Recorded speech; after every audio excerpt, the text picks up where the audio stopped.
Irmãos, em nome de Jesus, que o Senhor abençoe grandemente a sua vida essa noite, que abra o seu entendimento, que você saia daqui fluindo no Espírito Santo de Deus.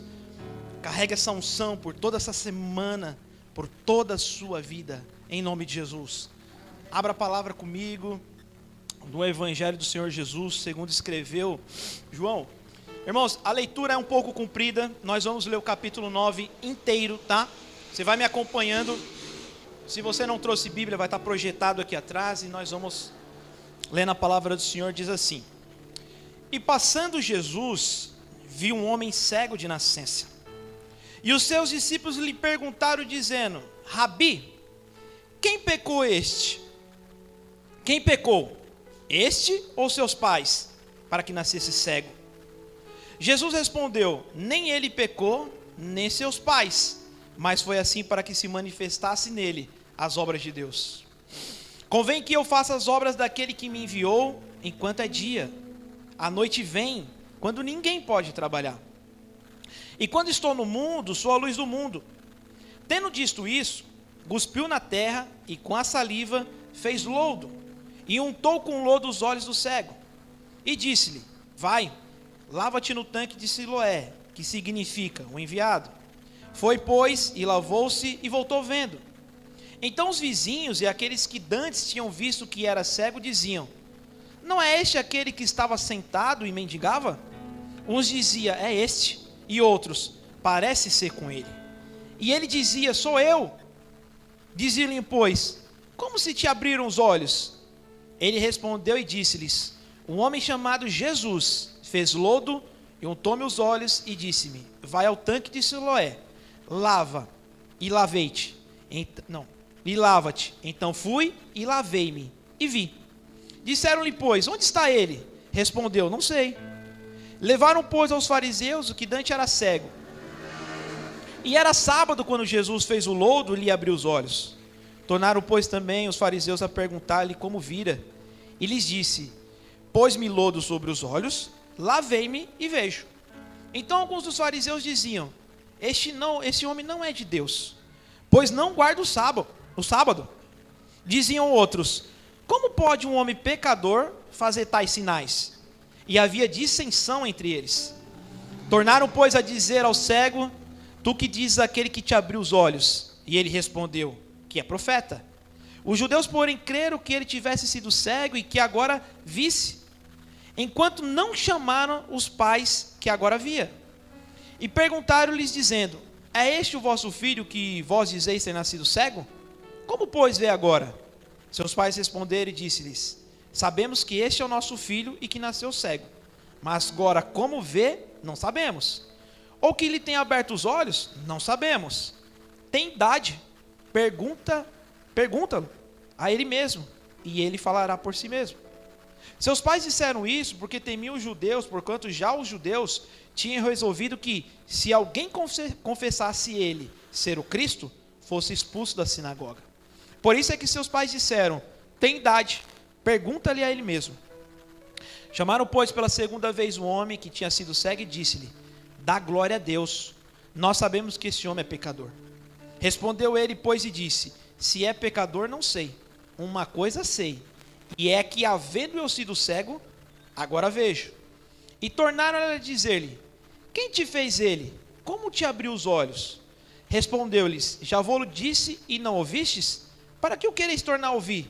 Quereis vós, porventura, fazer-vos também seus discípulos? Então injuriaram e disseram os discípulos dele: Sejas tu. Nós, porém, somos discípulos de Moisés. Nós bem sabemos que Deus falou a Moisés, mas este não sabemos de onde é. O homem respondeu e disse-lhe: Nisto, pois, está a maravilha, que vós não sabeis de onde é, e ele me abriu os olhos.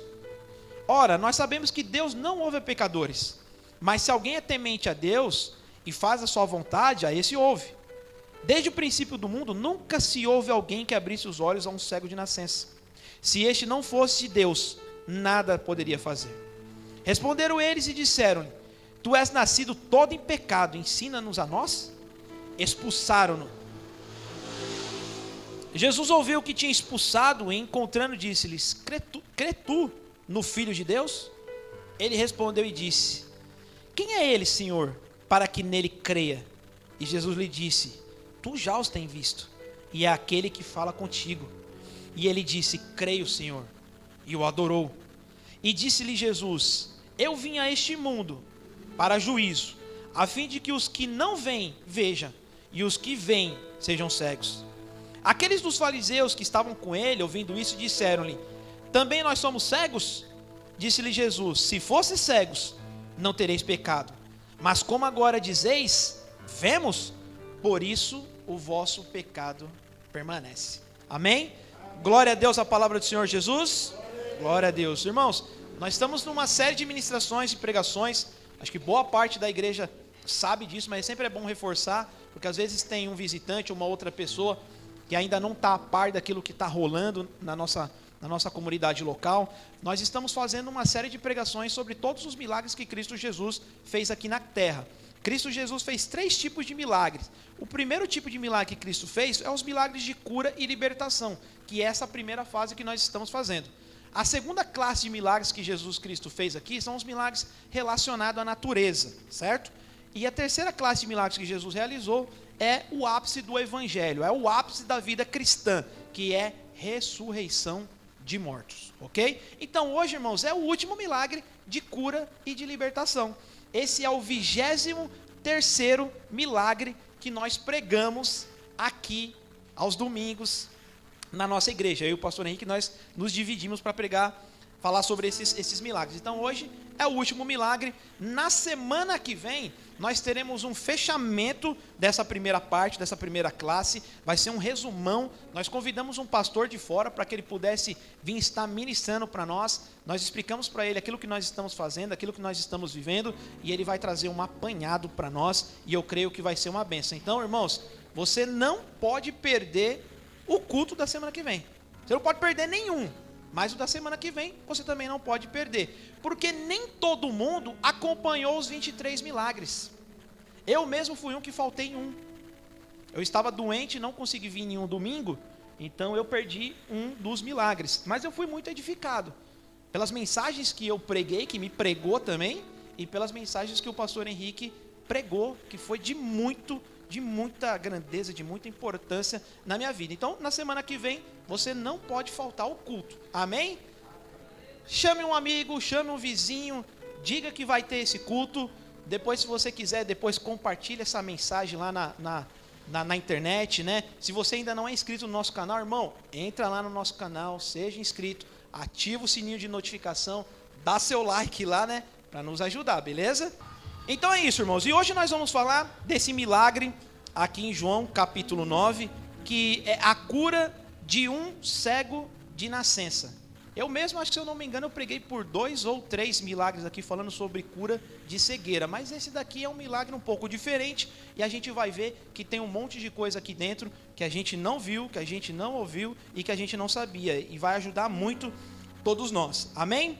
Glória a Deus. Irmãos, o Evangelho de João, ele vai trazer 7 milagres que o pessoal chama de milagres dos sinais. O evangelista João vai trazer 7 milagres que o pessoal vai chamar, os estudiosos vão chamar esses milagres de os milagres dos sinais. São esses. Jesus transformou a água em vinho, ele curou o filho do oficial do rei, o paralítico do tanque de Betesda, que foi na semana passada que o pastor Henrique trouxe, multiplicação dos pães e peixes, e andou sobre as águas. Esses 7 milagres são os milagres que eles chamam de milagres dos sinais. Eles são uma porta, uma janela para a gente tentar entender, né, se é que é possível a gente ter um entendimento completo da pessoa de Jesus Cristo. E nesse momento não é.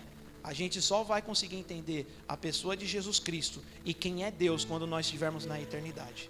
Hoje a gente não consegue ainda entender. Lembra do apóstolo Paulo falando? Eu vejo hoje no espelho como um enigma, pelo vidro meio embaçado, mas chegará um dia que eu vou ver com perfeição. Então, nessa vida não é possível ter entendimento completo da pessoa de Jesus Cristo, mas um dia nós iremos ter. Mas a gente vai aprendendo algumas coisinhas com algumas coisas, amém? Então esses milagres são chamados milagres dos sinais. E esse milagre que nós vamos falar agora, ele é o 6º milagre dentro desses 7. E esse milagre, todos esses milagres, eles estão apontando para Jesus Cristo de Nazaré. Eles não dão uma noção de quem é Jesus e da sua obra do seu reino aqui nessa terra. Irmãos, todos esses milagres que Cristo Jesus fez, esses 7, ele vai abranger tudo. Ele vai falar sobre cura, libertação, sobre enfermidade, sobre os milagres da natureza e ressurreição de mortos. Então, abrangeu tudo. Não ficou nada de fora. Com isso, nós temos o entendimento e a certeza que Cristo Jesus, ele é o próprio Deus. Amém? Todos estão aí? Glória a Deus. Vocês estão com sono? Não, né? Vocês querem ir para casa assistir o Faustão? Também não, né, irmão? Faustão nem está lá mais, né? Amém. Então, irmãos, é muito importante a gente saber desses 7 milagres, porque eles vão dar noção de quem é Cristo Jesus. E aí, irmão, chegado aqui no capítulo 9, aqui tem algo muito interessante. Jesus chega em Jerusalém e agora começa a ter um problema muito grave com as pessoas de Jerusalém. Porque todo mundo sabe que Cristo Jesus, quando ele pregou, e ele ensinou, e ele estava em terra, ele começou a trazer muitos problemas com as outras pessoas, principalmente com os fariseus, que eram os religiosos da época. Jesus começou agora a falar que ele é a luz do mundo, e que ele trouxe luz nesse mundo de trevas. E o pessoal agora começa a não aceitar. E Jesus agora começa a bater de frente com eles. Um dos momentos que Jesus bate de frente com eles e que eles já ficam olhando de travessado para Cristo Jesus, foi naquele dia que aquela mulher pega em pleno ato de adultério estava para ser apedrejada por eles.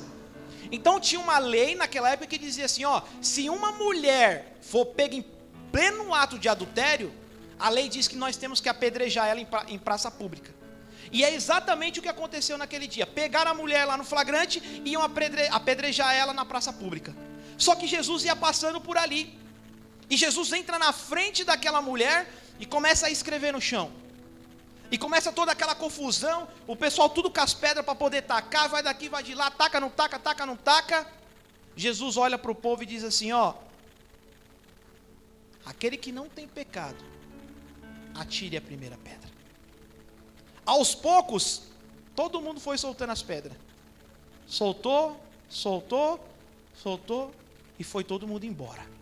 Só que eles foram embora com com um negócio engasgado na garganta deles, não desceu. Ficou aquele bolo aqui. E Jesus olha para aquela mulher e diz assim, cadê os seus acusadores? E ela olha, Senhor, eles não estão mais aqui, né? Fala, não. Então vá, e não peques mais. Jesus arruma o primeiro problema ali.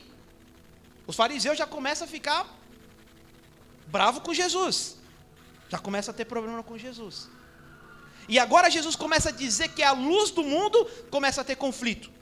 E eles agora começam a armar ciladas para poder prender Jesus. E aí eles reúnem os soldados e mandam prender Jesus. Sabe o que acontece? Os soldados saem em comitiva para prender Jesus. Chega lá, Jesus está lá pregando para o povo. Jesus sentado e passando a sua instrução. Poder e autoridade, sabedoria de Deus, amor, calma, mansidão, paciência, zelo. E os soldados instruídos a buscar um criminoso. Eles olham. Esse é o criminoso? Não tem como prender ele. E eles voltam agora e vai lá e fala para as autoridades, fala assim, não tem como prender aquele cara. Não tem como prender ele, ele é bom demais. Ele não está fazendo nada de errado. Mais outro nozinho na garganta dos fariseus, eles já não aguentam mais. Perseguir Jesus e não dá certo. E Jesus agora começa a ser um problema para eles. E aí Jesus está andando com a sua comitiva, Jesus está andando com o seu time. Jesus está andando com o seu time, os seus discípulos. Aí no primeiro versículo, e passando Jesus, viu um homem cego de nascença. Todas as traduções de vocês estão assim, e viu um homem?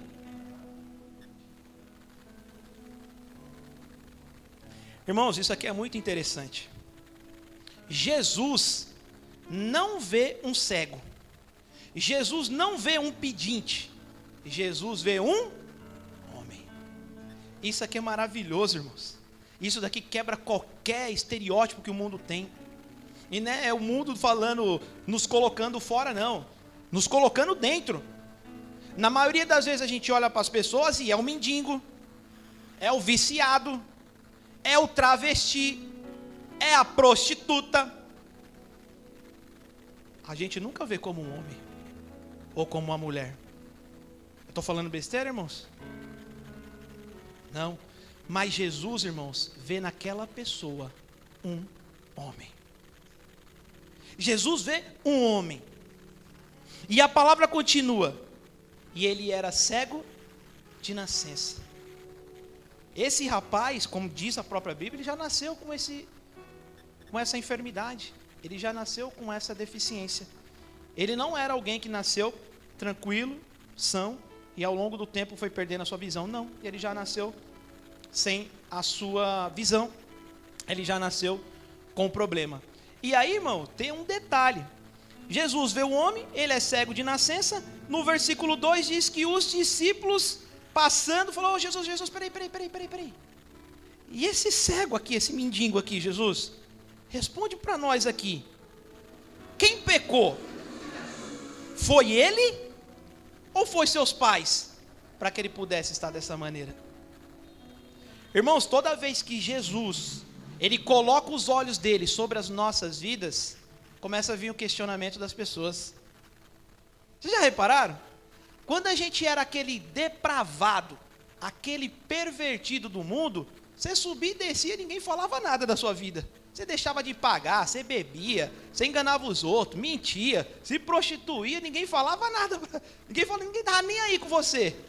Foi você aceitar Jesus e colocar a Bíblia debaixo do braço, os caras falavam: olha lá, dá uma olhada lá. Agora diz que é santo, diz que é crente agora, está indo para a igreja. Jesus, irmãos, quando nós aceitamos a Jesus e que Jesus coloca os olhos de nós, aí vem um monte de questionamento. Quando você está no mundo, pode fazer o que for, tem problema nenhum. Agora, Jesus colocou os olhos, vem o questionamento. E olha só como é que é as coisas, né, irmãos? Aqui, pelo que está dizendo aqui, né, os discípulos, né, costume da sociedade, né, meu? Se está dessa maneira, é porque alguma coisa de errado fez. Santo não é, né? É consequência de alguma coisa, consequência do pecado. Essa é a crença que a maioria das pessoas tem. E essa era a crença também que tinha naquele lugar. Eles vêm ali no Oriente Médio, no Velho Testamento, e no Velho Testamento tem muitas palavras dizendo que o Senhor castigaria, né, a descendência, né, o Senhor castigaria os filhos dos pais desobedientes, todas essas coisas. Então eles acreditavam que quando uma pessoa estava passando por dificuldade, quando a pessoa estava passando por muito problema, é porque ela pecou ou porque os seus familiares pecaram. Era isso que o pessoal falava. Vocês conseguem projetar para mim aqui, meninos, Êxodo, do capítulo 34, versículo 7, se você tiver com ele aí aberto, irmãos, abre aí. Ó, já está projetado aqui atrás de mim. Que guarda a beneficência em milhares, que perdoa a iniquidade, a transgressão e o pecado. Que ao culpado não tem por inocente, que visita a iniquidade dos pais sobre os filhos e sobre os filhos dos filhos, até a terceira e a quarta geração. Então é isso que estava escrito no Antigo Testamento e eles criam dessa forma, e até hoje mesmo as pessoas ainda levam muito em consideração isso, que quando você tem um problema, quando você está sofrendo, ou você pecou, ou os seus familiares pecou, ou é uma maldição hereditária, né? Quem já ouviu falar isso, né? Você tem uma maldição hereditária na sua família, ela vem passando de geração em geração, até chegar em você. Isso é muito comum, principalmente dentro das igrejas, no nosso meio. Mas aí, irmãos, eles dão, na hora que eles fazem a pergunta para Jesus, eles mesmos já dão a resposta, né? Isso se chama um falso dilema. É quando você pergunta, você dá as duas respostas possíveis, mas que não é aquela. Então eles perguntam para Jesus: Jesus, quem foi que pecou? Esse rapaz que está aqui, foi ele ou foi seus pais? Eles já dão as duas opções, ou foi ele ou foi seus pais. Aí Jesus vai responder para eles no versículo 3. Jesus respondeu: nem ele pecou e nem seus pais pecaram, mas foi assim para que se manifestasse neles as obras de Deus. Jesus diz nenhuma coisa e nem outra, mas uma terceira opção. Ele nasceu assim para que se manifestasse a glória de Deus na vida dele. Então, irmãos, existem vários motivos pelos quais nós passamos por problemas e por dificuldades. Um dos motivos é que você mesmo cometeu um erro e você está colhendo a consequência disso. Nós estamos debaixo da lei da semeadura, ok? Se você planta banana, você vai colher banana. Se você planta laranja, você vai colher laranja. Aí você fala, pô, Davi, não estou entendendo. Então presta atenção. Se você planta discórdia, mentira, se você engana as pessoas, se você mente com as pessoas, se você é uma pessoa que se corrompe, você vai colher todas essas coisas na sua vida. Lei da semeadura. Então um dos motivos que a gente passa por dificuldade e por esse tipo de problema é porque a gente cometeu um erro e a consequência está vindo. Amém? O segundo motivo em que nós passamos por problemas e por dificuldades nas nossas vidas, seja ela de ordem de relacionamento, de enfermidade ou de qualquer outra coisa, é por conta do pecado que entrou no mundo. Meninos, projeta para mim, João capítulo 5, versículo 14. Evangelho de João, capítulo 5, versículo 14. Depois Jesus encontrou no templo e disse-lhe: eis que já está são, não peques mais para que não te suceda alguma coisa pior. Palavra do pastor Henrique pregada na semana passada. O paralítico do tanque de Betesda. Jesus cura ele e diz assim, ó, agora você não peca mais, porque senão vai te acontecer coisa pior. Ou seja, leva a crer que aquela enfermidade que ele tinha era por conta do pecado. Então vai e não peques mais, para não te acontecer coisa pior. Meninos, Atos capítulo 10, versículo 38. O outro motivo que faz com que a gente tenha enfermidades, dificuldades e problemas nas nossas vidas. Atos capítulo 10, versículo 38. Diz assim: como Deus ungiu a Jesus de Nazaré com o Espírito Santo e com poder, o qual andou fazendo bem e curando a todos os oprimidos porque Deus era com ele. Então, um dos motivos também que a gente passa por dificuldades, enfermidades e problemas, é que o próprio inimigo, ele nos traz esses tipos de dificuldade, esses tipos de problema. Vocês lembram de Jó? Lembra de Jó? Jó vai dizer assim, ó: Deus deu, Deus tomou, bendito seja o nome do Senhor. Deus deu e Deus tomou. Foi Deus que tomou todas as coisas dele? Não. Quem foi que tomou? Foi o inimigo. Lembra da conversa? Deus está lá e o inimigo está passando lá, Satanás, e Deus fala assim: ô Satanás, você está vindo de onde? Ele falou de rodear a terra. Mas é vagabundo mesmo, não está fazendo nada, né? Estou rodeando a terra. Ele falou: pô, você viu meu servo Jó? Honesto, íntegro, não se desvia do mal, temente a Deus. Ele deu 5 características para Jó, só lembrei de 4 agora, irmãos. Faltou uma. Honesto, íntegro, temente a Deus, se desvia do mal. Está faltando uma, se alguém lembrar, me ajuda. E aí, Satanás fala para ele assim: claro que eu vi. Ele segue a você porque ele tem tudo. Até eu, se eu tivesse tudo a vida que ele tem, faria a mesma coisa. Ele falou: você quer ver que não?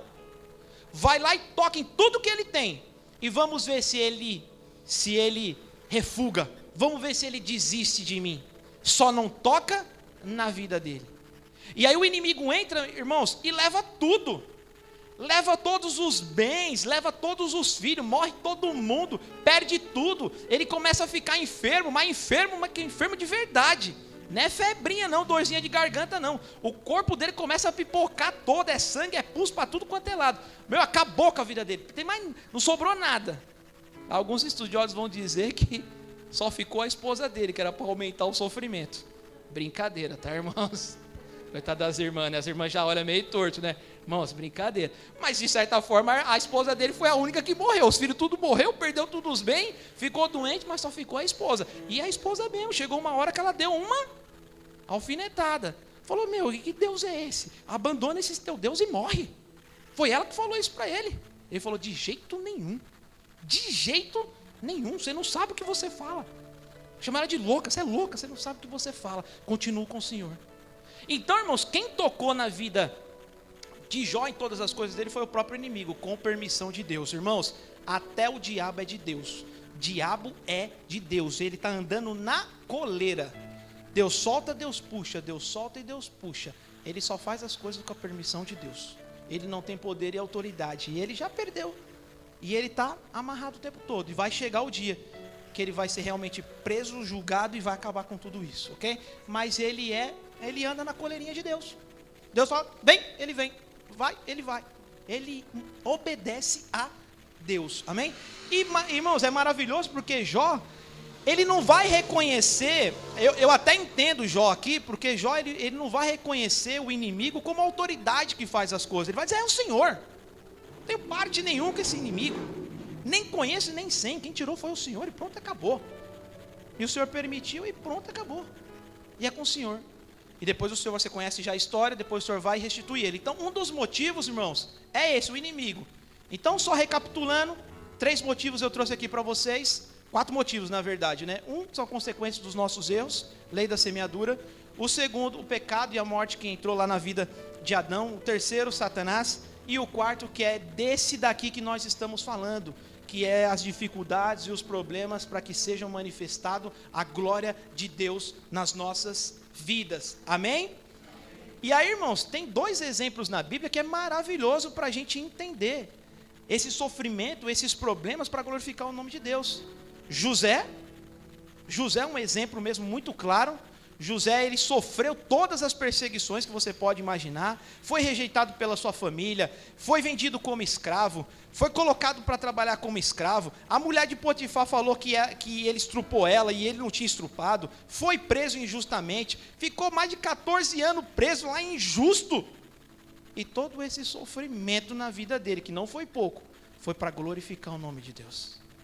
No momento certo, José sai, agora é governador do Egito, é ele que sustenta todo o Egito e todas as nações do mundo, para glorificar o nome do Senhor.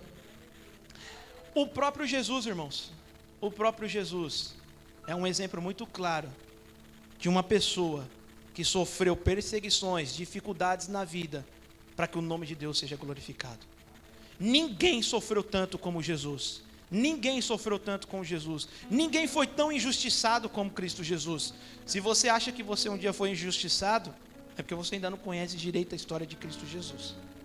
Que Ele era o próprio Deus, se fez homem. Essa foi a primeira humilhação dele, se fazer homem e vir morar aqui na terra. Essa já foi a primeira humilhação. Essa é pior do que os açoites. Essa é pior do que as chicotadas. Isso é pior, irmãos. Se fazer homem, desprezível e pecador como nós. Irmãos, nós somos terríveis. Nós somos terríveis. E Cristo Jesus se fez homem. Essa foi a pior humilhação dele, a pior injustiça. Mas ele atendeu bem aos pedidos do Senhor. Ele foi obediente ao Senhor. E todo esse sofrimento, Deus transforma em glória e honra para ele. Amém? Então esses são os motivos, irmãos. Aí beleza, né? Jesus respondeu, nem ele e nem seus pais pecaram, mas foi para que se manifestasse a obra de Deus na vida dele. Eu já expliquei para vocês os motivos de tudo isso. Aí no 4, convém que eu faça as obras daquele que me enviou, enquanto é dia. A noite vem, quando ninguém pode trabalhar. Jesus está falando da própria vida dele. A vida é quando ele está aqui, quando ele estava aqui pregando, e a morte seria quando ele morresse, né? Ele está dizendo, a noite seria a morte quando ele morresse. Enquanto estou no mundo, sou a luz do mundo. Tendo dito isso, está lá na conversa lá com o povo, está os discípulos, está o cego lá no cantinho ali, só aguardando, né? Ficou meio de lado. Tendo dito isso, cuspiu na terra com a saliva, fez lodo e untou com os olhos do cego. Irmãos, eu fiquei perguntando para o Senhor, mas por que cuspir no chão? Fazer lama com guspe e passar nos olhos do coitado do cego, do mendigo. Eu fiquei perguntando, para que isso? É de se perguntar, né, irmãos? É de se perguntar. E aí Jesus vai dizer assim, vai-te lá no tanque de Siloé, que significa enviado, e lava lá. Irmãos, uma da explicação sobre isso é que é o seguinte, Jesus faz uma menção do Velho Testamento. Vamos voltar lá para Gênesis. Como é que Deus cria o ser humano? Do barro, né? Deus faz o barro, cria o homem, vai e sopra na sua narina o sopro de vida, e o homem agora é alma vivente. E agora Jesus Cristo faz meio que uma alusão de Gênesis. Ele vai dizer assim, ó, vocês lembram que lá em Gênesis eu criei um homem do pó da terra? Pois é, pois agora eu cuspo, pego o barro, passo nos olhos e curo. e fala para ele, vai lá e lava no tanque de Siloé, que quer dizer o enviado. E é um nome muito sugestivo para Cristo Jesus. Cristo Jesus é um enviado. E aí aquele homem acata aquilo que Jesus disse, e aí no versículo 8 ele diz, foi, pois, lavou-se e voltou vendo. Agora, irmãos, pergunta, quem curou? Jesus ou o tanque de Siloé? Jesus ou o tanque de Siloé? Jesus. Jesus curou. E a explicação para isso, irmãos, como aquele homem ele era cego de nascença, ele jamais viu luz na vida dele. Sempre o que ele via era escuridão, né? Tudo fechado, escuridão, tudo preto. Na hora que Jesus toca no olho dele, ele já está curado. Mas Jesus passa lama nos olhos dele e impede que ele veja a luz do mundo. Ele já está curado, mas a lama está impedindo ele de enxergar. Ele já está curado. Aí ele vai lá no tanque de Siloé, entra lá, lava os olhos e aí ele começa a ver. Então quem cura ele é Cristo Jesus naquela mesma hora. Agora, irmãos, olha que interessante. Jesus está passando ali em Jerusalém, como o pastor Henrique falou, tinha várias festas judaicas ali. E naquele dia estava tendo festa dos tabernáculos. Era um sábado. Jesus estava lá. Aonde esse rapaz ele foi lavar, aonde ele foi lavar o olho dele, quando ele chega lá no tanque de Siloé, o tanque está lotado. Está cheio de gente. Porque tem pessoas ali pegando água para a festa, pegando água para o comércio. Tem muita gente ali. E aí olha só o que aconteceu. Foi e voltou vendo. Aí no 8, aí começa. Então os vizinhos e aquele que Dante tinha visto que era cego dizia. Tem algumas traduções que vai dizer vizinhos e amigos. Então o pessoal viu, ele se lavou, começou a enxergar. E agora os vizinhos e amigos começam a perguntar, não é este aquele que estava sentado a mendigar? Esse não era o cego que ficava ali na esquina a mendigar? E no 9, uns diziam, né, o povo dizendo, é este. E o outro povo dizia, não é ele não, é uma pessoa que se parece com ele, não é ele não. Aí no meio de toda aquela confusão, o cego mendigo grita lá, não, sou eu mesmo. Uns diziam, é ele, e outros diziam, se parece com ele, e ele vendo toda aquela discussão, ele fala, opa, pessoal, sou eu mesmo que estava ali, e fui curado. Aí no 10 diziam-lhe, pois, e como te abriram os olhos? O pessoal reconheceu, perguntou para ele falou, sou eu mesmo. Aí o pessoal pergunta para ele assim, tá bom, e quem foi que te abriu os olhos? Quem foi que fez isso com você? O povo ficou tudo confuso, irmãos, sem saber o que estava acontecendo. Aí perguntaram para ele, como te abriram os olhos? E ele respondeu, olha só a resposta dele, que maravilhosa, irmãos. E ele respondeu e disse, estou no 11, um homem chamado Jesus fez lodo, untou-me os olhos e disse-me, vai ao tanque de Siloé e lava-te. Então fui e lavei e vi. Então aquelas pessoas ficaram confusas, começaram a interrogar ele e perguntaram para ele, quem foi que te fez isso? E ele vai dizer, foi um homem chamado Jesus, que mandou fazer isso, eu fui lá e fiz, e agora eu estou vendo. Foi um homem. E perguntaram para ele, né? No 12, e onde está esse homem? Cadê esse camarada que fez isso com você? E ele responde lá no 12, eu não sei, eu estava lá mendigando, ele chegou, untou o guspe, passou a lama, mandou ir para o tanque de Siloé, quando eu voltei aqui ele já não estava mais, e eu não sei aonde esse homem está, eu não sei para onde ele foi. E aí, irmãos, o pessoal começa ali a ficar, o negócio começa a ficar meio esquisito. O pessoal começa a ficar confuso, um monte de pergunta, ninguém sabe mais o que fazer. O pessoal fala, alguma coisa tem aqui, tem alguma coisa estranha aqui. E depois de ter contado o que aconteceu, eles não entenderam e nem acreditaram. Aí sabe o que eles falaram? Vamos fazer o seguinte, olha no 13. Levaram, pois, os fariseus, que Dante era cego, levaram para os fariseus. O pessoal tudo confuso lá, falou assim, meu, quer saber de uma coisa? Já que a gente não está entendendo nada, vamos levar lá para o pastor? Vamos perguntar para o pastor o que aconteceu aqui? Juntaram aquela galera, pegaram o cego e foram lá para chegar para perguntar para o pastor. Lá no 13. E no 14. Era sábado quando Jesus fez o lodo e lhe abriu os olhos. Irmãos, aqui nessa questão de sábado a gente já falou muitas vezes.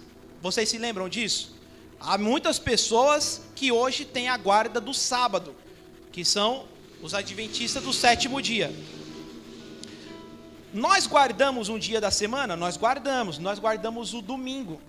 Nós cremos que o domingo, né, aqui no Ocidente, é o nosso sétimo dia. Nós descansamos no Senhor.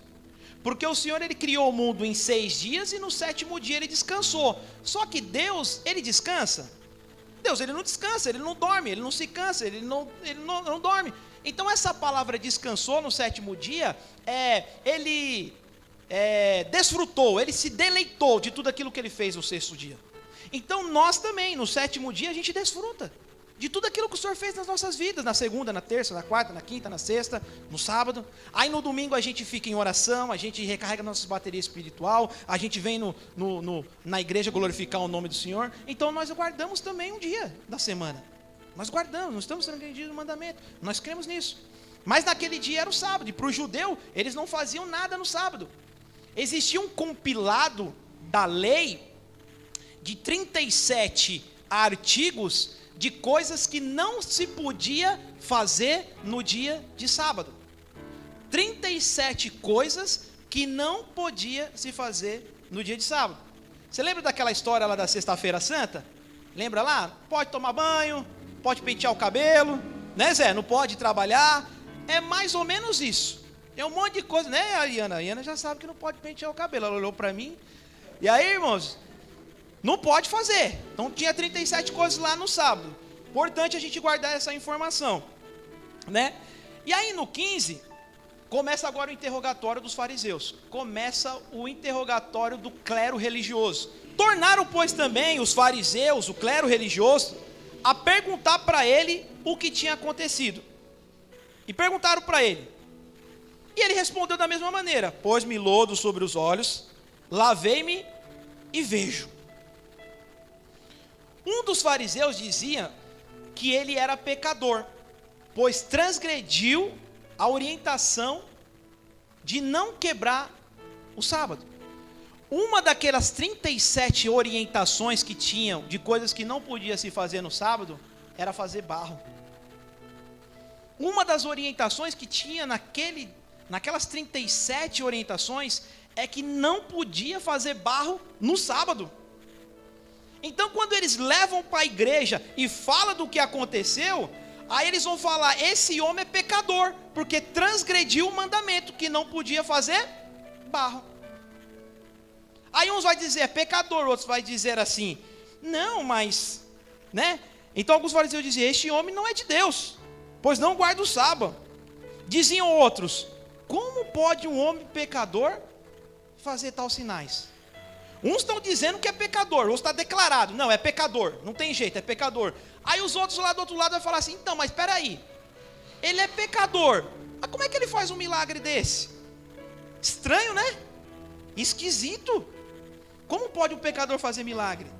Nos evangelhos sinóticos, Mateus, Marcos, Lucas e João, os fariseus diziam que Jesus era charlatão e que fazia milagres por demônios.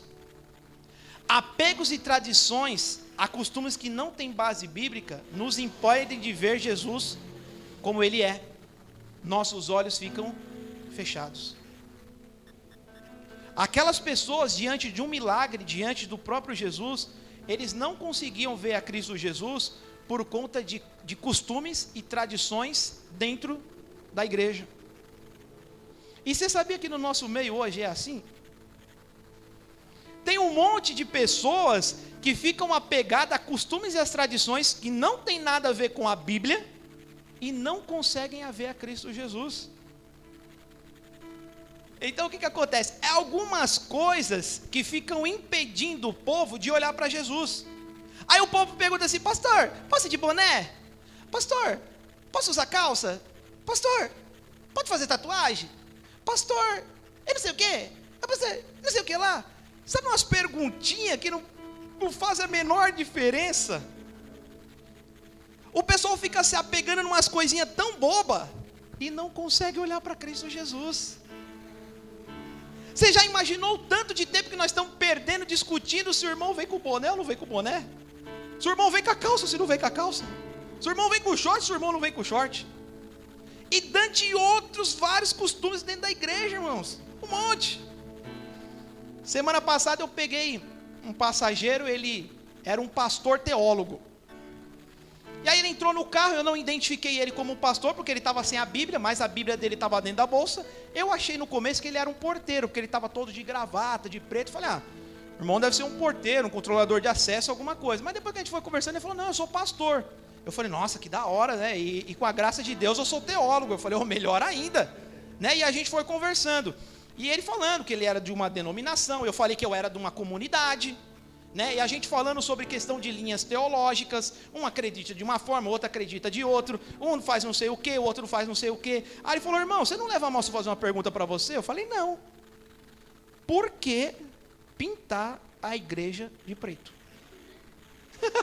O pastor perguntou para mim, né, teólogo, diz para mim, irmão, para que pintar a igreja de preto? Eu falei, pastor, não tem resposta, né? Não tem resposta. Mas nós não podemos deixar a cor da parede da igreja influenciar naquilo que a gente está vendo de Cristo Jesus. Não podemos deixar. Porque a pessoa vem aqui e fica olhando para o bicho, meu, preto, velho. Preto, velho. Nossa, que negócio esquisito. Né?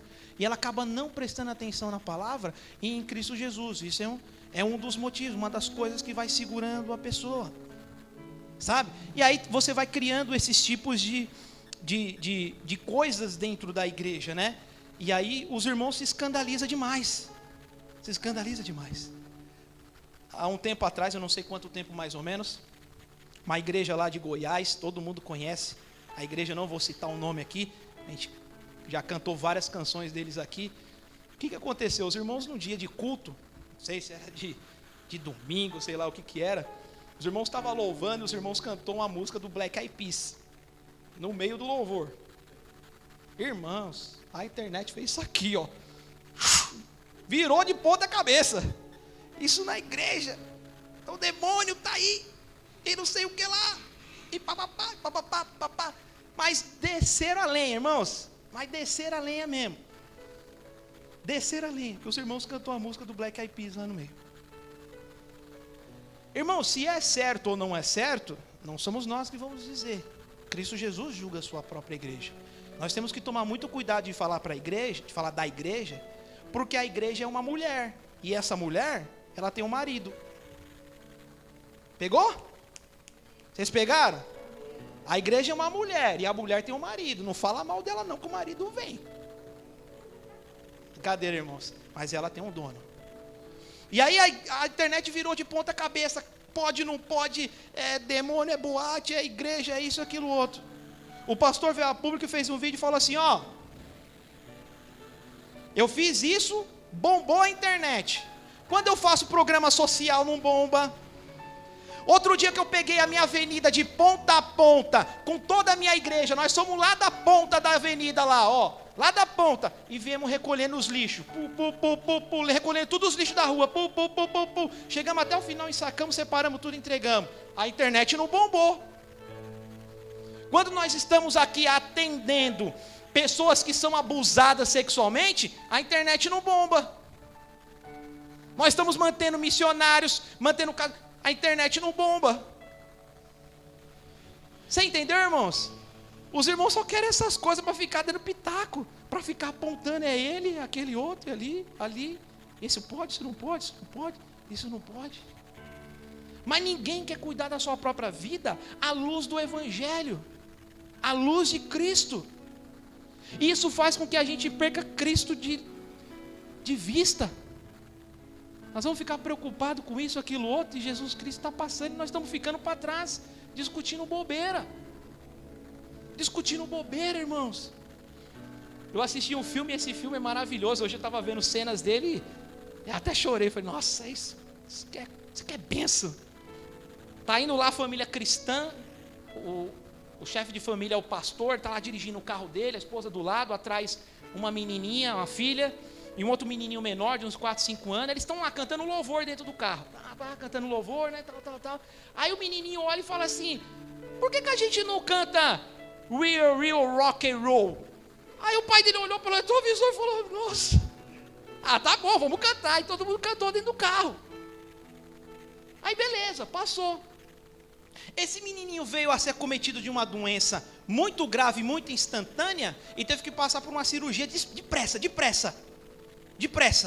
Quando ele estava na mesa de cirurgia, ele teve uma experiência sobrenatural. Ele foi arrebatado até o céu. E ele teve uma experiência com Cristo Jesus. O pai dele orando. A situação do menino era muito difícil, já estavam perdendo o menino ali na sala de cirurgia. E o menino teve essa experiência com Deus. E depois ele vai contar a experiência para o pai dele. Fala, pai, quando eu estava lá na mesa de cirurgia, eu saí do meu corpo e fui para um outro lugar. E esse lugar era a igreja. Aí no filme mostra ele entrando na igreja, ali pela porta, e o fundo, que é essa parede, era o céu todo aberto. E havia uma atmosfera naquele lugar, irmãos. Os anjos todos cantando, adorando, e ele sentadinho, aquele menininho sentadinho, olhando, e os anjos cantando, é santo, é santo, é santo, é santo, é santo. Aí o menininho lá vai dizer assim, será que a gente não pode cantar Real Rock? Aí os anjos tudo dão risada. Daqui a pouco chega do lado dele, aparentemente Cristo Jesus, e disse, oi filho. Ele falou, oi. Você sabe que aqui ninguém quer o seu mal, né? Ele falou, sei. Você está com medo? Ele falou, não. E vem aqui que eu quero te mostrar algumas coisas. E sai com ele para andar pelo céu. E aquele menininho volta para o corpo dele. Irmão, isso foi fantástico. Fantástico, essas experiências extraordinárias, maravilhosas. E ele conta para o pai dele isso. E aí quando o pai dele vai contar para a igreja, nem todo mundo acredita. Nem todo mundo acredita. Nem todo mundo acredita no menininho. Nem todo mundo acredita. Porque os irmãos estão mais preocupados nos costumes, nas tradições. O que um está fazendo, o que o outro está fazendo. Mas não consegue viver esse sobrenatural. Se nós vamos falar de desrespeito na casa do Senhor, eu já citei isso aqui algumas vezes. Existe um casal de missionário hoje no Brasil que veio dos Estados Unidos. Eles estão em Pernambuco. Eles começaram o trabalho evangelístico deles trabalhando com travestis e com prostitutas nas ruas do Recife, evangelizando, acompanhando. E hoje eles montaram uma casa para acolhimento. O Senhor levou eles para uma outra linha. Eles estão trabalhando com crianças que foram abusadas sexualmente dos seus pais, maltratadas pelos seus pais e não tem aonde morar. Então eles cuidam, principalmente de meninas. Meninos eles só pegam até 2 anos. E eles pegaram muito bebês, irmãos. Abre parênteses aqui. Eles pegaram muito bebês com hidrocefalia. A mãe vai lá, tem o bebê com hidrocefalia, se desespera, não sabe o que fazer com o bebê e abandona. E eles adotam alguma dessas crianças. E aí, irmão, se você for olhar para o Nick, que é o homem, o Nick é todo cheio de tatuagem, velho. Tatuagem até aqui, tatuagem no pescoço. Ele só anda com um bonezinho velho, marronzinho. Prega em tudo quanto é conferência. Entra aí no YouTube para vocês verem. Ele prega, ele canta e ele trabalha a favor do reino de Deus. E nós vamos falar o que para ele? Que é endemoniado, que ele tem um monte de tatuagem? Nas conferências que ele vai, o cara é simples demais. Jeans todo surrado, camisetinha batida, o bonezinho lá, mas quando o irmão pega aquele violão dele, velho, isso é louco. Sai de baixo que o bicho vai pegar, velho. A igreja pega fogo, o irmãozinho, rapaz, e a esposa dele também é uma bênção. Então, irmãos, agora você pega essas pessoas que estão apontando, roupa tal, não sei o que, a igreja preta, Pergunta para eles quantas pessoas eles já evangelizaram. Pergunta para eles se eles estão acompanhando alguma vida. Você está acompanhando alguma vida? Alguma família? Pergunta. É só apontando defeito, irmãos. É só apontando defeito. Aí outro dia eu peguei uma moça, eu falei, nossa, eu tiro o chapéu para você, irmã. Deus abençoe a sua vida. Peguei a irmã, falei para ela, irmã, está indo para o culto? Ela falou, não, eu estou indo ministrar um estudo. Estou indo ministrar um estudo para 2 lésbicas, moram juntas. Estou evangelizando as 2. Quero ver quem vai. Eu quero ver quem vai. A gente fica muito apegadinha, bonezinho, roupinha, mas não consegue fazer essas coisas, irmãos. Cadê a sua espiritualidade? Cadê o conhecimento da palavra? O Espírito Santo, vou evangelizar, eu vou fazer como Cristo fez, curar, libertar, salvar os encarcerados da prisão, ressuscitar os mortos, libertar os endemoniados. Cadê, irmãos? Porque eu vou dizer para vocês, se você está esperando a Cristo Jesus fazer isso, Ele não vai fazer, tá? Ele já fez, Ele já nos ensinou, deu poder e autoridade, disse, vai, prega o Evangelho, batiza, em nome do Pai, do Filho e do Espírito Santo de Deus, e todo aquele que crê seja salvo. É nós, irmãos, que vamos, é nós que vamos. Só que se você for ficar com essa sua mentalidadezinha de ficar olhando sapatinho e tênisinho, não vai dar certo. Não vai dar certo, porque o reino de Deus é isso. Agora eu digo para você, e se entrar aqui 3 ou 4 travesti, homem, cheio de peito, maquiagem, você vai fazer o quê? Vai dizer que é viado? Endemoniado?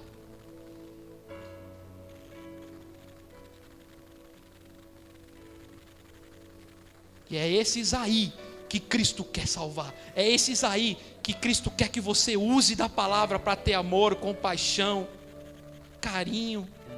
Porque Ele é diferente? Ele não é diferente de ninguém não, irmãos. Pecador como eu e você também. E agora a gente fica fazendo distinção, diferença. Essas coisas, irmãos, atrapalham a gente a ver a Cristo Jesus. Essas coisas nos atrapalham a pregar o Evangelho genuíno, que cura, que salva e que liberta. É difícil mesmo, irmãos. É difícil mesmo. É difícil. E aqueles povos naquela sinagoga não entendia isso.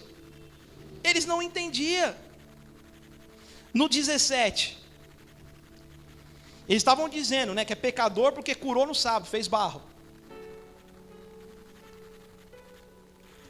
Aí no 17, tornaram, pois, a dizer ao cego: e tu, que dizes daquele que te abriu os olhos?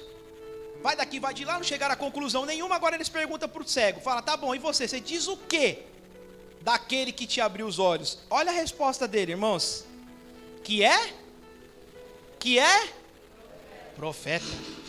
Na primeira vez que ele foi perguntado, lá no versículo 11, o que ele respondeu?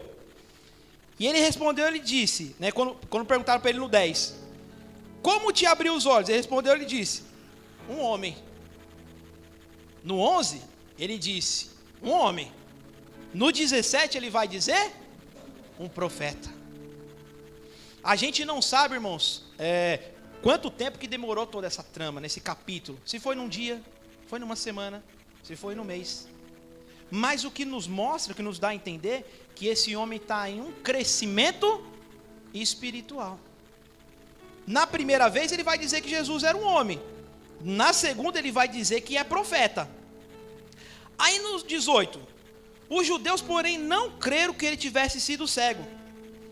E agora visse, enquanto não chamaram os pais dele. Então os discípulos, o pessoal lá na sinagoga não acreditava. Falou, você não é cego de nascença. Isso é mentira de vocês. Ele está dizendo isso aí, a gente não acredita. E para provar que você é cego de nascença, eu quero que traga aqui os pais de vocês aqui, que eu vou perguntar para eles se vocês são cegos de nascença ou não. E aí a partir do versículo 19, começa o interrogatório com os pais deles. Os pais deles chegaram até o local. E perguntaram-lhe dizendo: é esse o vosso filho? Vocês conhecem? É o filho de vocês? Aí vão dizer: que vós dizer ter nascido cego? Como, pois, vê agora? Aí eles respondem e disseram: é nosso filho sim, nasceu cego também. Aí no 21, mas como agora vê, não sabemos. Isso a gente não sabe. Ele tem idade. Pergunta direto para ele o que ele vai dizer. Então chamaram os pais vai dizer: eu confirmo, é meu filho, nasceu cego mesmo, está confirmado. Agora, quem fez o milagre que abriu os olhos dele? Eu não sei. Pergunta para ele porque ele tem idade. Segundo alguns estudiosos, vai dizer que esse rapaz tinha por volta de 45 anos de idade. Então, os pais deles falaram: pergunta para ele que ele vai dizer o que aconteceu para ele. Agora, irmãos, tem um detalhe. No 22 diz assim, ó: seus pais disseram isso, olha só, seus pais disseram isso porque temiam os judeus. A resposta que ele deu, que não sabiam como que abriu os olhos, é porque eles temiam os judeus. Porquanto já os judeus tinham resolvido que, se alguém confessasse ser ele o Cristo, tinha que ser expulso da sinagoga.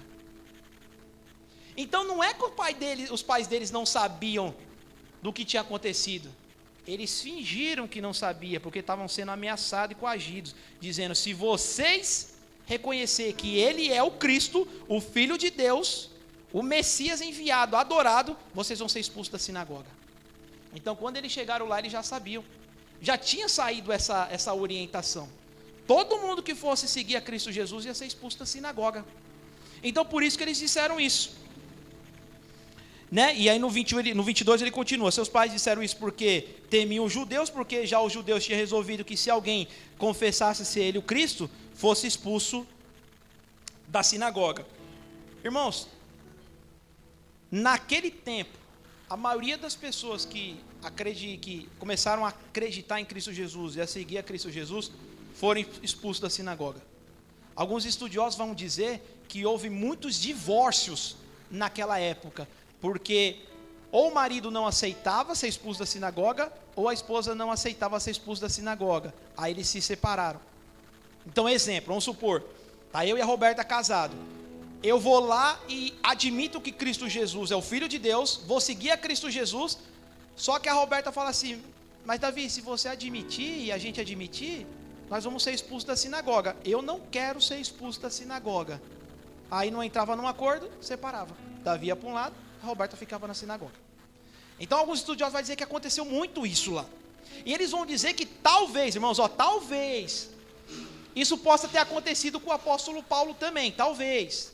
Porque o apóstolo Paulo não tinha esposa, mas ele perseguia os cristãos, os judeus. E depois lá na frente ele tem uma conversão totalmente genuína. Ele deixa tudo para trás e vai seguir a Cristo Jesus. Pode ser que tenha acontecido a mesma coisa com ele. A esposa dele viu e falou: não, para mim não dá não. Você quer ir, vá só. Eu vou continuar na sinagoga. Todas as vezes, irmãos, que nós nos posicionamos a favor de Cristo Jesus, não tem jeito, irmãos, é inevitável.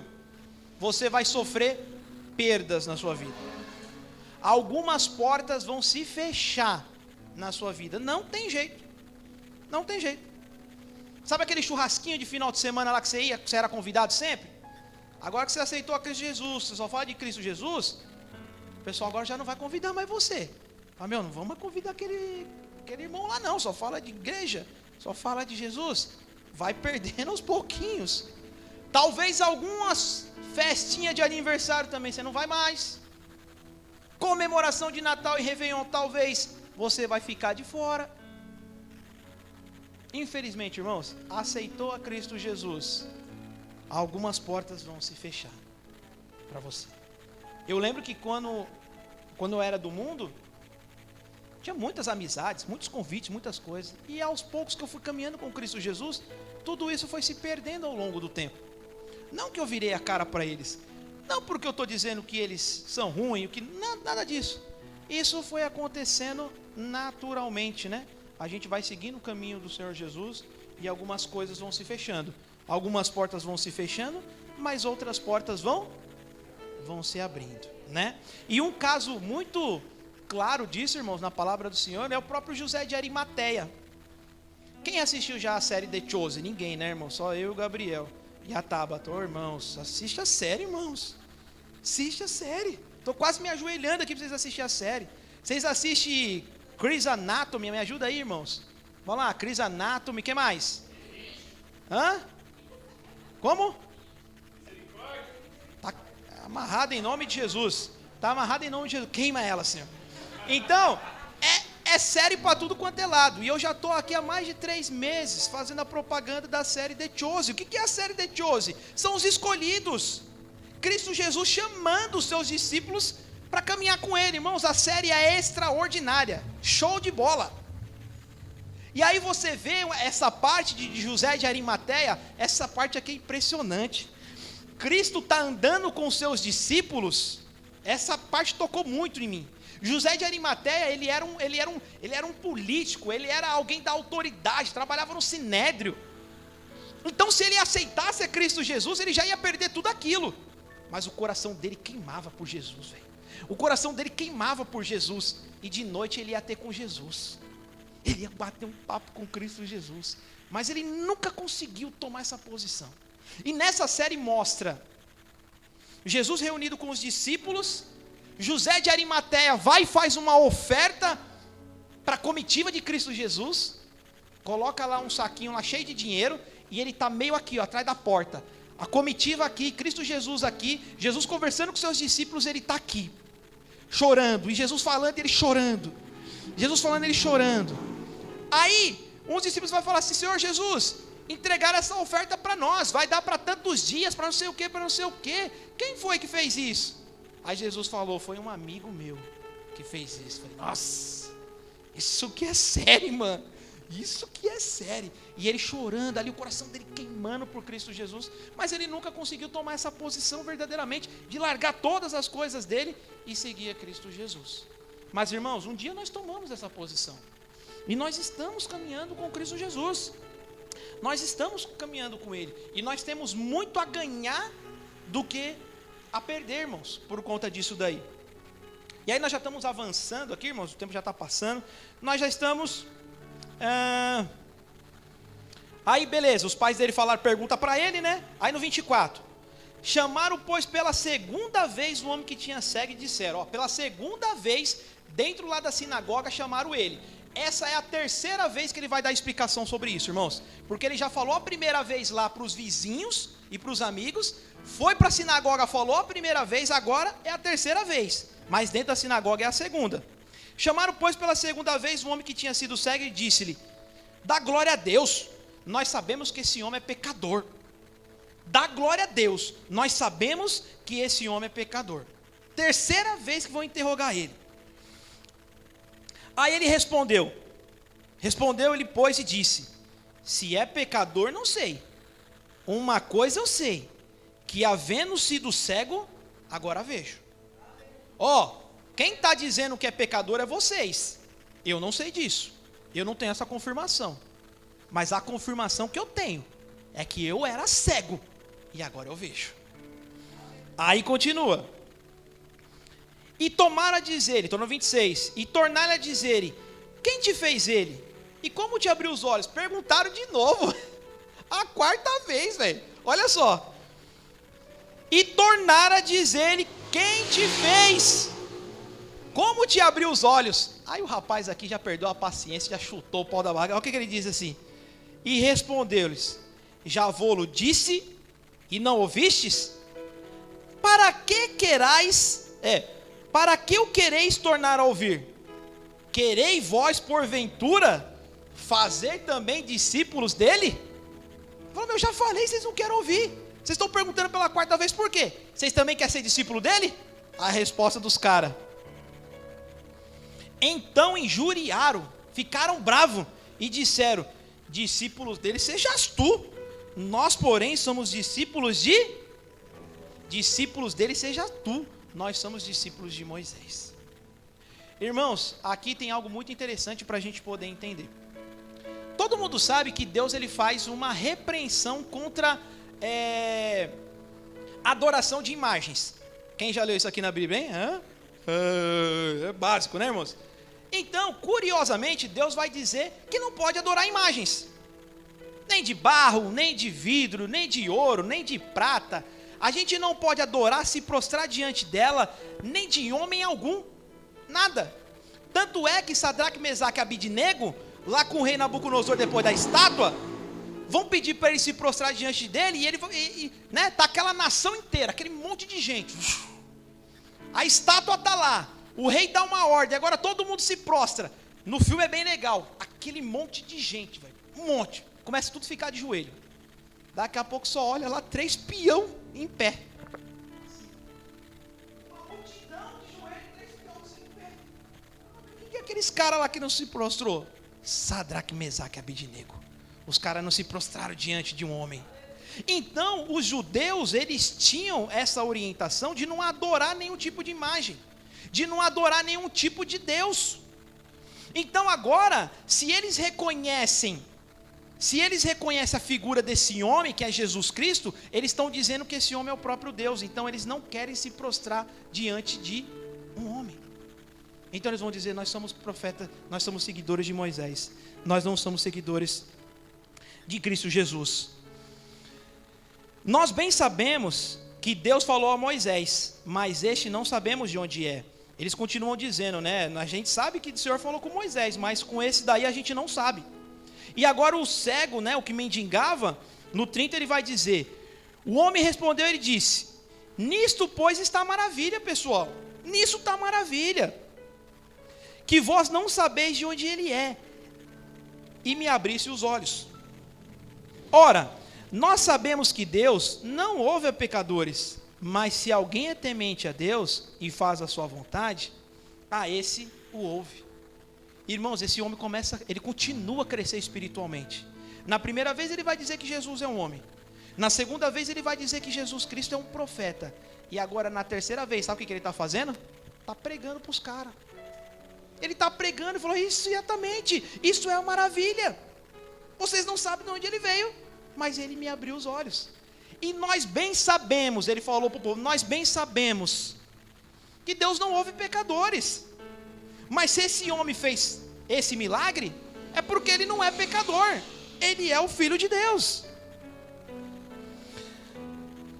Desde o princípio do mundo, nunca se ouviu que alguém abrisse os olhos de um cego de nascença.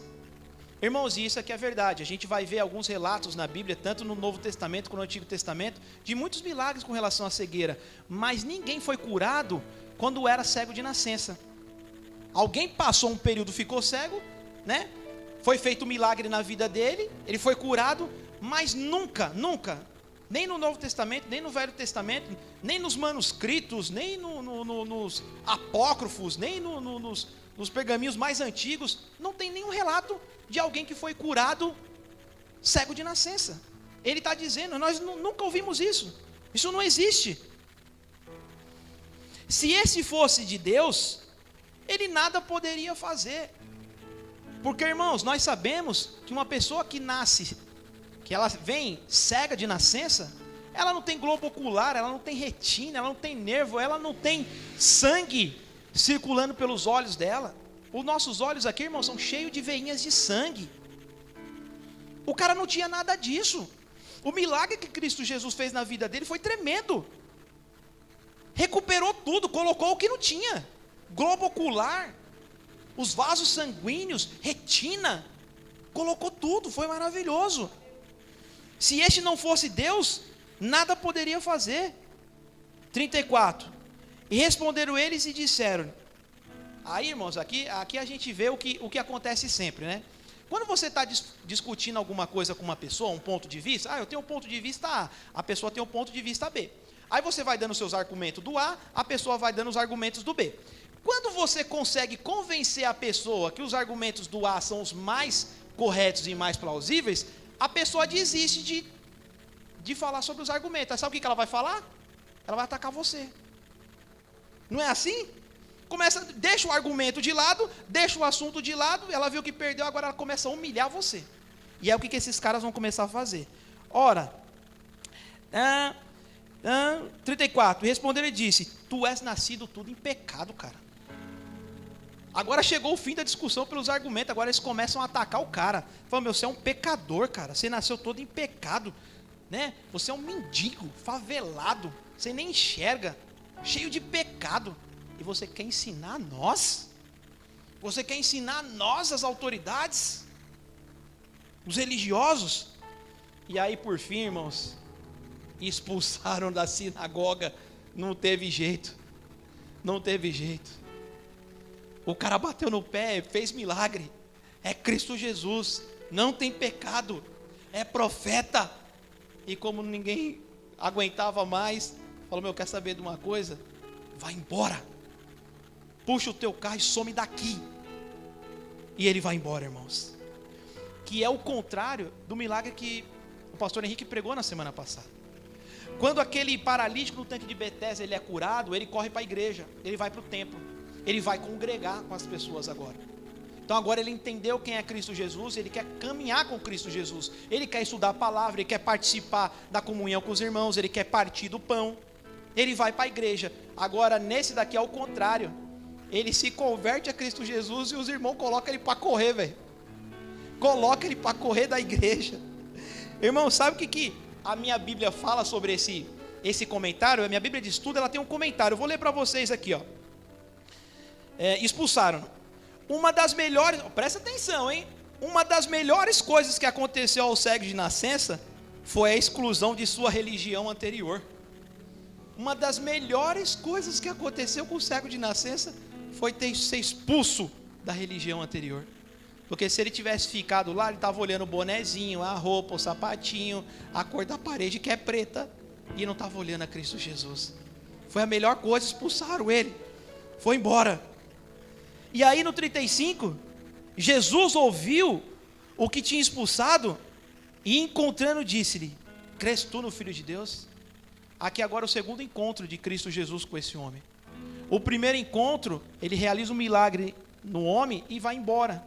Depois o homem vem para procurar Jesus e não acha. Ele só teve aquele contato da primeira vez. Então na verdade ele nem viu a Jesus ainda. Ele só ouviu a Jesus, ele não viu. Ele só ouviu, ele nem sabe quem é. Ele sabe que é um homem chamado Jesus, é profeta, é filho de Deus, curou ele, mas se ele passar no meio da rua e Jesus não falar, ele não sabe. E Jesus ficou sabendo que ele foi expulso da sinagoga. E Jesus vai ao encontro dele. Isso aqui é maravilhoso, cara.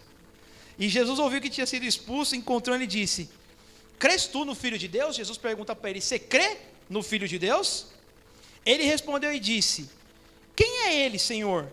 Para que nele creia. Ele pergunta, e quem é ele, Senhor? Para que eu possa crer. E Jesus lhe disse, tu já os tem visto, é aquele que fala contigo. Você já ouviu ele, eu já falei com você, e sou eu agora que falo contigo. E ele disse, creio, Senhor, e o adorou. Esse homem, irmãos, se prostrou aos pés de Cristo Jesus e disse, sim, Senhor, eu creio que o Senhor é o Deus Todo-Poderoso. Eu creio que o Senhor é o Filho de Deus. E o adorou. Você sabe, irmãos, que muitas vezes eu fico pensando assim, eu falo, meu, que extraordinário foi ter vivido nessa época de Cristo Jesus. Esses homens tiveram contato com o início ali do Evangelho de Cristo Jesus, ouviram Cristo Jesus falar, ouviram a Cristo Jesus pregar. Mas só que tem horas, irmãos, que eu dou até graças a Deus de não estar lá. Porque você imaginou você estando lá e aparece um homem dizendo que é o próprio Deus? Você acreditaria? Você acreditaria? O homem aparece para você, homem simples, não é bonito, não tem boniteza, não tem coroa, não tem reinado ali visível, não tem nada. É um cara simples, um cara comum. E ele falando que é o próprio Deus. Será que a gente acreditaria? Boa parte de nós penduraria ele na cruz, irmãos. E isso que é o escândalo para os judeus. Os judeus não conseguem acreditar nisso. Porque, irmãos, naquela época existiam vários deuses. Sabe o que as pessoas ficavam preocupadas com os deuses? Se o Deus tinha poder, se o Deus ia resolver o problema deles. A gente quer um Deus poderoso, um Deus que faz todas as coisas que a gente quer. E a imaginação que eles tinham é que Deus fica sempre lá longe. Não tem acesso a Ele, mas Ele faz tudo que a gente quer. Agora esse Deus se transforma em homem. Em homem. E vem até nós. Os judeus não aceitam. Uns vai dizer, isso aí é loucura e escândalo. E quando eles vão falar ainda do plano de salvação de Cristo Jesus pregado numa cruz, pelado, todo ensanguentado, falam, isso é escândalo, blasfêmia. O Deus, Criador dos céus e da terra, pregado numa cruz, todo estrupiado, sangrando, já foi humilhado, Ele é o próprio Deus. Não é, é escândalo isso. E outros vão dizer, poder de Deus e sabedoria de Deus. Poder de Deus e sabedoria de Deus. Cristo crucificado, Ele é poder de Deus e sabedoria de Deus. E eles tinham muita dificuldade de aceitar isso, irmãos. E nós hoje, que já temos o conhecimento de tudo, chegamos nessa época, nós temos que crer que Cristo é o Filho de Deus, o próprio Deus encarnado, aquele que sofreu pelos nossos pecados, aquele que deu a vida por nós, foi morto, ressuscitou ao terceiro dia, foi assunto aos céus, e em breve voltará para buscar a tua amada igreja. Aleluia! Oh Deus Todo-Poderoso, Jesus! Aleluia! Glória a Deus! O Senhor é bom. Sim, Jesus, o Senhor é bom. E o mais importante de tudo, irmãos, o mais importante de tudo é que esse Deus Todo-Poderoso, esse Deus maravilhoso, um dia Ele se compadeceu da minha vida e se compadeceu da sua vida. E não importa, irmãos, o seu passado, não importa quem você era, não importa até quem você é, porque você não ficou santo de um dia para a noite. Você ainda tem problemas, você ainda tem pecado. E o maravilhoso de tudo isso é que Ele não nos deixa. O maravilhoso de tudo isso é que Ele nos ama e que a obra dEle continua nas nossas vidas. Então, irmãos, todas as vezes que você estiver aí, em escuridão, em dificuldade, não sabe para onde ir, não sabe o que fazer, não consegue enxergar as coisas com clareza, clame a Jesus de Nazaré. Clame a Jesus de Nazaré. Clame a Jesus de Nazaré. E aí Jesus, para terminar, aquele homem se prostra e adora Cristo Jesus. E Jesus diz ali, eu sou a luz do mundo. Eu vim para que o mundo tenha luz e não se acabe nas trevas. E tudo aquilo ali era público. E os fariseus, ouvindo, eles olham para Jesus e dizem assim, ô Jesus, então você está dizendo que nós somos cegos? Ele falou assim, estou dizendo isso mesmo. Vocês são cegos e tudo cheio de pecado. Porque vocês, ele vai dizer assim, se vocês, deixa eu abrir aqui para mim não falar besteira, né, irmãos? Já tinha fechado a Bíblia, mas vamos lá. Eu já estou terminando, irmãos. Disse-lhe Jesus, se fosse cegos, não teria pecado. Mas como agora dizeis, vemos, por isso o vosso pecado permanece. Porque vocês dizem, vocês sabem quem eu sou, porque eu já dei demonstração de quem eu sou, e vocês não reconhecem. Você já ouviu aquele versículo que diz assim, a palavra do crente tem que ser sim, sim, ou não, não? É exatamente isso que Cristo está dizendo. Por que sim, sim? Eu falo sim com a boca e sim com o coração. E quando eu digo não, é não com a boca e não com o coração. Mas o que esses caras estão fazendo é o contrário. Eles dizem, não é com a boca, mas dentro do coração eles sabem que é. Eles não dizem sim, sim ou não, não. E nós temos que ser dessa maneira, irmãos. O que a gente tiver sentindo e pensando é o que tem que sair da nossa boca. Sim, sim. É sim, sim ou não, não. Não podemos oscilar nos nossos pensamentos. Aquilo que a gente fala é aquilo que a gente pensa. E aquilo que a gente pensa é aquilo que a gente fala. Não podemos pensar uma coisa e falar outra. Temos que crer.